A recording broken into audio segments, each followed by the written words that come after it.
What's happening, everybody? On today's show, we're going to give you our winners of the weekend in SEC Week 10. Also, who depressed us the most? Was it Tennessee or Alabama? And we'll give you the latest AP poll rankings as the SEC makes some noise. Locked on SEC starts right now. You are Locked On SEC, your daily podcast on the Southeastern Conference. Part of the Locked On Podcast Network, your team every day.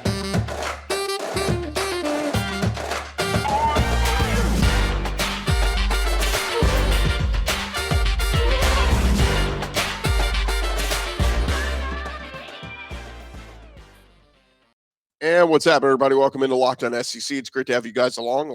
LinkedIn Jobs helps you find the qualified candidates you want to talk to faster. Post your job for free at linkedin.com/lockedoncollege. That's linkedin.com/lockedoncollege to post your job for free. Terms and conditions apply. I'm Chris Gordy. Thanks for making Locked On SEC your first listen every day. And remember, Locked On SEC is free and available on all platforms, including YouTube and at lockedonsec.com. Let's jump into it as we do this time each week. Let's do our winners of the weekend. Winner. And now, your winners of the weekend. Real winners win. You know you're looking at a winner, because I'm a winner, yeah, I'm a winner. And we have to start with the Georgia defense. What an absolutely dominant performance by the Georgia defense versus number one Tennessee in Georgia's 27-13 win. They held the Vol run game to just 2.2 yards per carry. That's 42 carries for 94 yards. They kept Heisman hopeful Hendon Hooker in check, holding him to just 195 yards passing on 23 completions, less than 6 yards a completion. And they held one of the best scoring offenses in the country without a touchdown until very late in the fourth quarter. Athens was rocking. That stadium was super loud. And Georgia showed they're still a step up from Tennessee. Georgia racked up 6 sacks, led by Javon Bullard, Jalen Carter. Keely Ringo had an interception of Hooker. Jalen Wright fumbled. Hendon Hooker fumbled. Malachi Starks led the way with 10 total tackles. And one of the best scoring defenses got even better, giving up just 10.8 points per game on the season. That's second in the nation, slightly behind Illinois. Man, what a win for Georgia. Dominating performance. Next up for Kirby Smart's bunch, it's a road trip out to Starkville, but man, are they looking good. The reigning national champs, still really good, still undefeated. Another winner of the weekend, how about Brian Kelly? First-year LSU head coach Brian Kelly made some bold decisions down the stretch of Saturday night's game and earned his first career win over Nick Saban and the Crimson Tide, along with his quarterback, Jaden Daniels. Kelly helped lead his team to a victory, something that was hard to even envision that they would have a chance to beat Alabama in year one. But Jaden Daniels ran for 25-yard touchdown in overtime, and rather than kick the extra point and go to double overtime, Daniels found Mason Taylor on a do-or-die 2-point conversion that was good. Brian Kelly said, if you asked me before the game started, hey, I'm going to give you one play, and if you're successful in that one play, you're going to beat Alabama, I would have taken it 100 times out of 100. Alabama was favored by nearly 2 touchdowns. They lose in Tiger Stadium for the first time since 2010. And look at the 15th-ranked LSU Tigers, who seized control of the SEC West on Saturday night with the 32-31 win over number 6 Alabama, and now they're in the driver's seat. We were thinking if Alabama won that game, Alabama-Ole Miss this weekend would be for the rights to the SEC West. Not so fast. LSU beat Ole Miss. They beat Alabama. They beat Auburn. They beat Mississippi State. They're in the driver's seat in the SEC West, and man, if they take care of Arkansas and Texas A&M, we could be talking about, or we will be talking about, LSU versus Georgia in the SEC Championship. And again, I go back to it all the time. The voting at SEC Media Days, the media always seems to get it wrong. And more often than not, everybody just votes Alabama in, and many times they get the matchups wrong. And there's a team that sneaks in there that nobody's expecting. And that could be LSU this year. So congrats to Brian Kelly. What a win for LSU on Saturday night. I know Death Valley was rocking, and A lot of people may have been wrong on Brian Kelly, particularly in his first year. He has hit the ground running there at LSU. Unbelievable. And maybe we could be talking about in a couple weeks, what's LSU got to do? They got the 2 losses to Tennessee and the missed extra point week 1 to Florida State. With the 2 losses, what do they have to do? Are they in the playoff picture? Obviously, if they beat Georgia in the SEC championship game, is that enough to get them into the playoff? We'll have plenty of time to discuss that in the coming weeks. Another winner of the weekend, how about the Florida offense? The Gator offense came into College Station on Saturday ready to play as Florida upset Texas A&M 41-24. Gators put up almost 500 yards of total offense as Anthony Richardson threw for 2 touchdowns, ran for 2 touchdowns, and Florida totaled almost 300 rushing yards against the Aggies. Richardson looked a lot like that week 1 Richardson, that impressive win over Utah, and he was impressive in this one. The Gators outscored the Aggies 21-0 in the second half to run away with this one. It was kind of a score fest early on in the game before the Gator defense stepped up their play in the second half, and now the Gators might be feeling better about themselves, sitting at 5-4. They play South Carolina, at Vandy, and at Florida State to round out their schedule. 8 wins, not out of the realm of possibility, but they'll have to play more like they did this past weekend down the stretch. But a good win for the Gators in a tough environment. We know the Aggies are struggling. More on them in a little bit. Another winner of the weekend, I threw Will Levis in here. Nice bounce-back game for him after that game in Knoxville a week ago where he threw 3 interceptions. This week in the 21-17 win over Mizzou, he threw 3 touchdowns, no interceptions. Kentucky rode Chris Rodriguez for 112 yards rushing, but it was Levis connecting with Dane Key and Jordan Dingle on some touchdown passes that gave Kentucky what they needed for the win. Of course, a controversial special teams play on a botched punt helped go in Kentucky's favor in this one. We'll get to more on that later, but the Cats improved to 6-3 overall to become bowl eligible with the victory. Kentucky is bowl eligible for a school record 7th straight season. Mark Stoops doing a fantastic job there. Next up, 3 straight home games to finish out the year for Kentucky. They'll play Vandy this weekend, then it's Georgia, and then they finish off the season with Louisville. So see what the Wildcats can do to finish out their season. Another winner of the weekend, I got Will Rogers, who broke Dak Prescott's Bulldogs career passing yards and touchdown records in the first quarter of their win over Auburn this past weekend. Mississippi State outgained the Tigers 370-331, almost exclusively with the passing game. Rodgers was 42 of 59 for 357 yards, 3 touchdowns with a pick. And again, he surpassed Dak Prescott's school record in touchdowns. Now has 73 touchdowns in his 31 games played. He also broke Dak's passing yards record, sits with 9,627 yards. Win for the Bulldogs, sealed a bowl game appearance for the 13th straight season for them, which continues school record streak of bowl eligible streaks for Mississippi State. Lastly, of our winners of the weekend, I got South Carolina in here. The Gamecocks were without their running back Marshawn Lloyd, but the rest of their guys got it done as they ran for 208 yards as a team. Spencer Rattler threw for 3 touchdown passes, and the Gamecocks beat Vandy 38-27 in Nashville. Antoine Wells had a nice game with 100 yards and 2 touchdowns. It was a much-needed bounce-back game for Shane Beamer's bunch after that disappointing loss against Mizzou a week ago.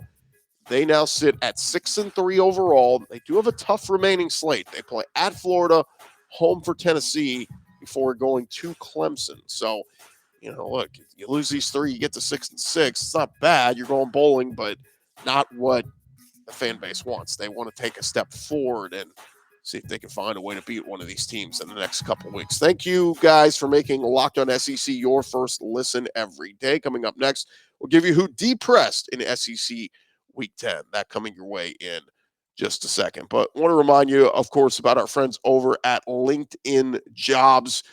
These days, every new potential hire can feel like a high-stakes wager for your small business. You want to be 100% certain that you have access to the best qualified candidates available, and that's why you have to check out LinkedIn Jobs. LinkedIn Jobs helps you find the right people for your team faster and for free. You just go to their website, you add your job posting and the purple hiring frame to your LinkedIn profile. That'll spread the word that you're hiring, and they got simple tools on there like screening questions They make it easy to focus on the candidates with just the right skills and experience so you can quickly prioritize who you want to interview and hire. LinkedIn Jobs helps you find the qualified candidates you want to talk to faster. Post your job for free at linkedin.com/lockedoncollege. That's linkedin.com/lockedoncollege to post your job for free.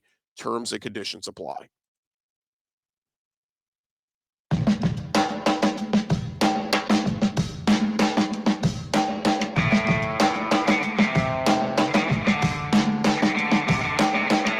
Going along here, Locked On SEC, and we gave you who our winners of the weekend were. Now it's time to get to who depressed us this weekend. And, well, we got to start with the Tennessee Volunteers. Tennessee, special season that they've been having came to a screeching halt in Athens over the weekend as the Vols lose 27-13 at Georgia. It was Tennessee's lowest scoring total of the year. Lowest offensive output, not even racking up 300 yards of offense. Jalen Hyatt was held to one of his lowest receiving days of the year. Hendon Hooker threw for his lowest yard total all season. And it was the first time all year Hendon Hooker was held under 200 passing yards, and his first game of the season was held without a touchdown pass. The Vols are going to look to rebound this Saturday against Mizzou. But, man, what a wake-up call that was for the Vols. Everybody thought this was going to be a close game. We thought it would be fun to watch. We thought Tennessee had a chance. Georgia still pretty damn dominant in all phases of the game. So, again, Tennessee, hang your heads, rebound, run off some wins here, and find yourself in a very nice bowl game and feeling good about the future under Josh Heupel. Let's take a look at another one of our depressed of the weekend. How about Alabama? We talked about it in the offseason. This Alabama schedule this year was just loaded with tough road games, and you wondered how Alabama would persevere. They eked out a 1-point win at Texas. They were close with Arkansas for a bit before pulling away there. They lost at Tennessee 3 weeks ago, and now they lose at LSU 32-31 on a 2-point conversion. It's weird because if you just looked at the box score, Alabama did a lot of good things. Jahmyr Gibbs ran for 99 yards. Bryce Young threw for over 300 yards. Ja'Cory Brooks, 97 yards and a touchdown. And then you look at the Bama defense, they filled up the stat sheet. 6 sacks, Dallas Turner with a sack and a half, Will Anderson with a sack. They outgained LSU by 100 yards. But Bama had a costly turnover, and LSU did not. Of course, the penalty bug keeps killing Alabama. 9 penalties for 92 yards. They continue to be one of the more penalized teams. And the road does not get any easier for Alabama. Their last road game is this coming Saturday, but it's in Oxford, facing number 11 Ole Miss. It is going to be a tough, tough game. And again, Alabama, what is going on there? We're used to, maybe they slip up and have one regular season loss, but they usually rebound and play much better down the stretch. I don't know what's going on with this Alabama team this year, but their second regular season loss, and see if another one comes this weekend at Ole Miss. Another depressed of the weekend. I've got Arkansas here. I kept saying last week to beware of this sneaky good Liberty team led by Hugh Freeze, and man, did they come to play as Liberty beat Arkansas in Fayetteville 21-19.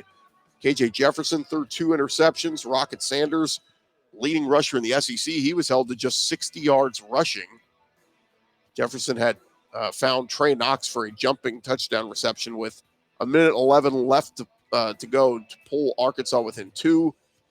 Jefferson took a shotgun snap up the middle in the ensuing 2-point conversion attempt, but he was stuffed at the goal line. The ball made it over, but only after his knee had touched the ground as they looked at the replay for several minutes, and boos came down from the stadium. The win was Hugh Freeze's first in Fayetteville after he spent 2 seasons as an assistant at Ole Miss and 5 more as a head coach. Hugh Freeze said it might have been the biggest win of his career. Arkansas, Sam Pittman, it's one of his worst losses since he's been in Arkansas. And now number 23, Liberty. They picked up their first win over an SEC school just 5 years after coming into the FBS level. You have to wonder, did maybe that win turn some heads over at Auburn when it comes to Hugh Freeze, that they look at that and say, okay, Hugh Freeze still got it. Maybe we should consider him for the head coaching job at Auburn. We'll see. Plenty of weeks to still discuss that and talk about the Auburn opening. But needless to say, a once promising start to the year for Arkansas. They've had some head-scratching losses along the way, and this one very, very disappointing. And look, give props to Liberty. They're a good team, but that's a team Arkansas should have beaten.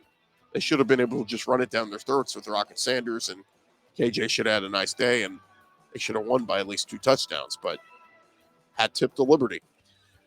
Another disappointed of the weekend. I'm throwing the Mizzou special teams in here. A botched punt snap was the difference for the Kentucky Wildcats, escaping with a 21-17 win over Mizzou on Saturday. Lining up for a punt on 4th and 4 from their own 41-yard line with 2.5 minutes left to go. Kentucky long snapper Drew Perry sailed the snap over the head of punter Colin Goodfellow, who chased the loose ball down at the 4-yard line. Goodfellow managed to grab the ball, turn back upfield, and kick it away just as he was tackled by Missouri linebacker Will Norris. Well, a flag immediately came in, and after a discussion, they penalized Norris for roughing the punter, determining that Goodfellow had remained within the tackle box and by resuming a punting motion had maintained the protection of a punter. Goodfellow was injured on the play, was carted off the field, but the play enabled Kentucky to run all but 38 seconds off the clock and basically lock up the win for themselves. Eli Drinkwitz, well, he didn't agree with the explanation from the refs. He said how a guy could still be a protected punter 50 yards down the field and how guys are supposed to know that they can't tackle him. Well, that's beyond me. So, Eli Drinkwitz, obviously with some tough words. I'll admit, I didn't know that either. I mean, you have a botched snap that goes over the punter's head. He runs back to go get it and then punts it. And if you hit him, it's still roughing the punter as long as he's inside the tackle box, even if it's halfway down the field, behind the line of scrimmage. Crazy. And I thought, all right, fumble, anything goes, but not quite the rule there. Another deep press of the weekend. Texas A&M Aggies, what are we going to do with you? Jimbo Fisher doing an awful job at Texas A&M as the Aggies fell to Florida in College Station 41-24. Aggies took their 6th loss of the season, dropped to 3-6 overall, 1-5 in the SEC. It has been a mighty fall for a preseason top 10 team. The Aggies, they were dealing with a flu outbreak and had several players out in this one. They had to turn back to quarterback Haynes King, who was a mixed bag as he's been through much of this season. Devon Achane had a nice day with 122 rushing yards. Evan Stewart had 120 receiving yards. But the Aggies lose again, and they now have to win out if they even want to get bowl eligible. Next up, they travel to Auburn, then they host UMass, and then they host a top 10 LSU team to finish out the season. If this season keeps getting bad, and by that I mean, what if they lose to Auburn this weekend? Could those Aggie boosters truly consider that insane buyout to get rid of Jimbo? We'll see. It doesn't sound like they will, but seems like it could be a possibility if things continue to deteriorate in College Station. Another deep press of the weekend. Look, I'm putting Auburn in here. They lost their 5th consecutive game, and this was the first under interim head coach Cadillac Williams. Of course, they fired Brian Harsin a week ago, but Auburn's Anders Carlson missed a 38-yard field goal attempt wide right to start overtime before they went on to lose to Mississippi State 39-33 in overtime. Auburn did show a lot of fight in this one. I'll give them credit. They were trailing 24-6 at the half. They ran off 27 second-half points, but wasn't meant to be. Robbie Ashford, he did show off his running ability, going over 100 yards rushing with a couple of touchdowns. But like we said, Auburn has now lost 5 in a row, has lost 6 of their last 7, and with the lone win in that stretch was that Mizzou game that they should have lost too.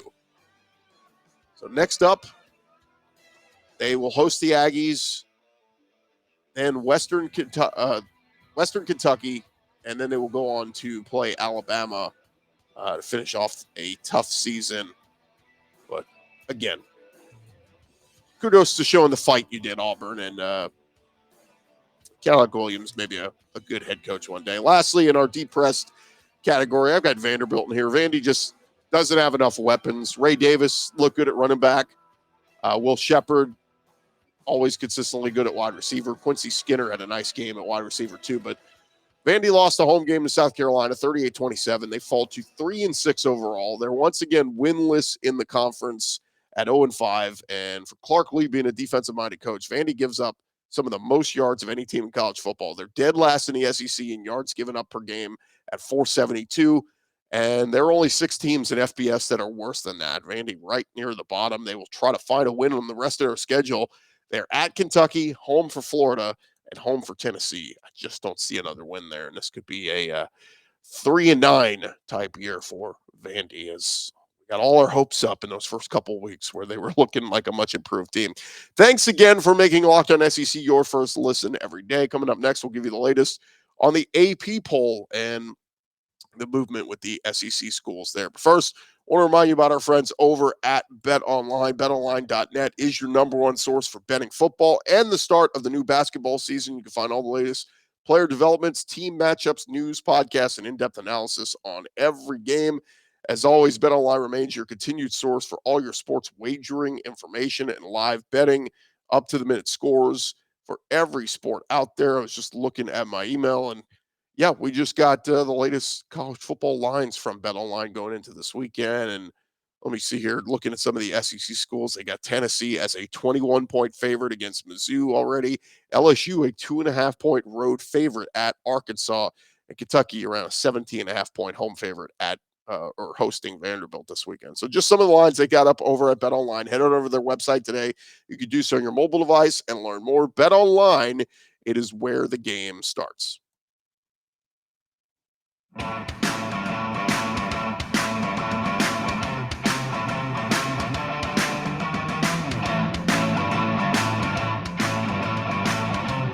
Continue on here, Locked On SEC, and before we wrap things up, we got to get into the latest AP poll rankings, as there's been some movement out there when you look at the rankings, and obviously some big wins, some big losses in the SEC this past weekend. So let's dive into it, as Georgia really looked like the number one team in the country, as the AP held them there, with TCU climbing up 4 spots, or climbing up to number 4 spot. Alabama dropping all the way to number 10. Still top 10, Alabama is, but Georgia had their strongest support of the season, manhandling Tennessee.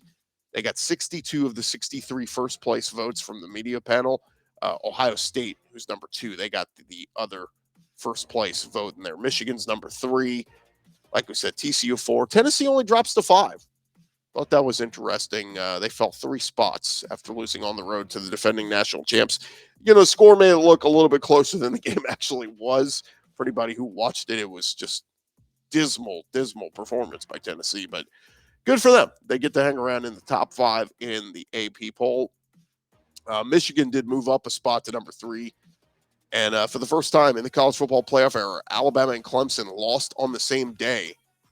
Like I said, the Crimson Tide fell to LSU by a point in overtime. They end up at number 10. It's their worst ranking since 2015. I just find that funny. Alabama, you're number 10 in the country. It's your worst ranking in 7 years.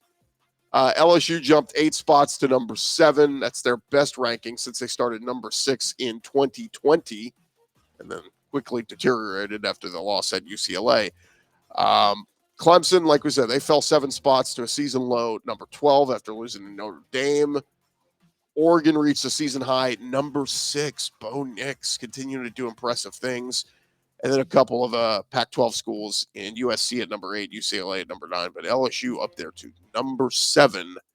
Alabama held on to its top 10 ranking and its streak of weeks ranked in the top 10. The Crimson Tide have a streak of 120 straight polls ranked no worse than number 10. That's the second longest streak in the history of the AP poll, behind Miami, who did that from 1985 to 1993. But just to recap, one more run through the SEC teams. It's Georgia at number 1. It's Tennessee at number 5. It's LSU at number 7. Alabama at number 10 and Ole Miss right there at number 11. And that is the matchup we're going to get this weekend. As number 10, Alabama goes to number 11, Ole Miss. Going to be an interesting one there. And just keep an eye on the future SEC foe, Texas. They're back up there at number 18 in the AP poll. And Liberty hanging tough at number 19, who just upset Arkansas. So there you have it. That is the latest movement in the AP polls, and SEC teams having some good success there with 5 SEC teams in the top 11. Very top heavy in the SEC this year. That's going to do it for this edition of Locked On SEC. Thank you guys again for making Locked On SEC your first listen every day. For your next listen, we encourage you to go check out Locked On Sports Today, the biggest stories of the day, plus instant reactions, big game recaps, and the take of the day, available on the Odyssey app, YouTube, or wherever you get your podcasts. I'm Chris Gordy. This has been Locked On SEC. We'll talk to you guys tomorrow.